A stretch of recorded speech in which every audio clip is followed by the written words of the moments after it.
एक आदमी को बुद्ध ने सुझाव दिया कि दूर से पानी लाते हो, क्यों नहीं अपने घर के पास एक कुआं खोद लेते। हमेशा के लिए पानी की समस्या से छुटकारा मिल जाएगा। सलाह मानकर उस आदमी ने कुआं खोदना शुरू किया, लेकिन 7-8 फीट खोदने के बाद उसे पानी तो क्या, गीली मिट्टी का भी चिन्ह नहीं मिला। उसने वह जगह छोड़कर दूसरी जगह खुदाई शुरू की, लेकिन 10 फीट खोदने के बाद भी उसमें पानी नहीं निकला। उसने फिर तीसरी जगह कुआं खोदना शुरू किया, लेकिन यहाँ भी उसे निराशा ही हाथ लगी। इस क्रम में उसने 8-10 फीट के 10 कुएं खोद डाले, लेकिन पानी कहीं नहीं मिला।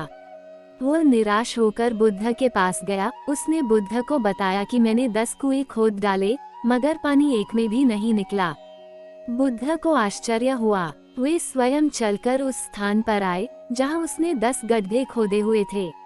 बुद्ध ने उन गड्ढों की गहराई देखी और सारा माजरा समझ गए।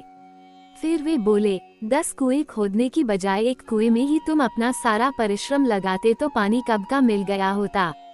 तुम सब गड्ढों को बंद कर दो, केवल एक को गहरा करते जाओ, पानी निकल आएगा। उसने बुद्ध की बात मानकर ऐसा ही किया। परिणाम स्वरूप कुआं पूर्ण होते ही पानी निकल आया। सबने भगवान बुद्ध की जय जयकार की।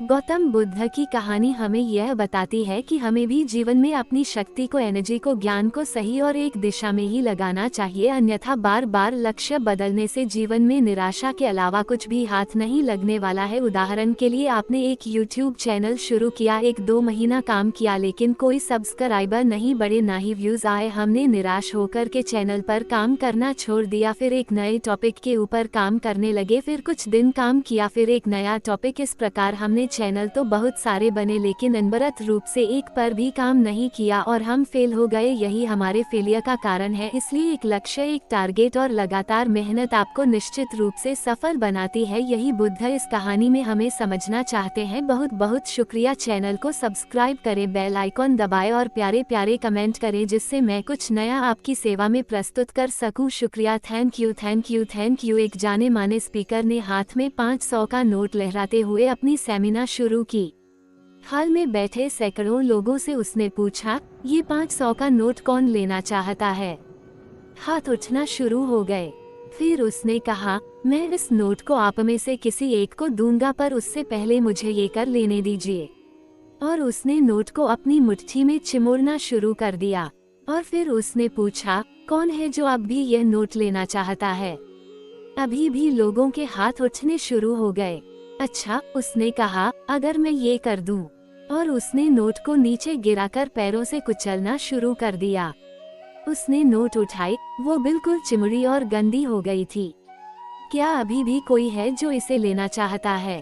और एक बार फिर हाथ उठने शुरू हो गए।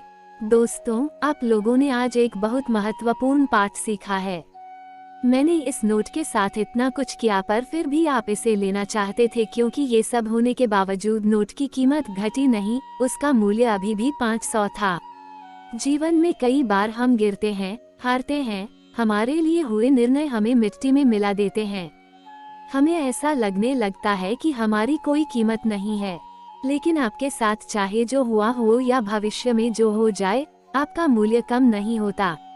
आप स्पेशल हैं, इस बात को कभी मत भूलिए। कभी भी बीते हुए कल की निराशा को आने वाले कल के सपनों को बर्बाद मत करने दीजिए। याद रखिए, आपके पास जो सबसे कीमती चीज है, वो है आपका जीवन।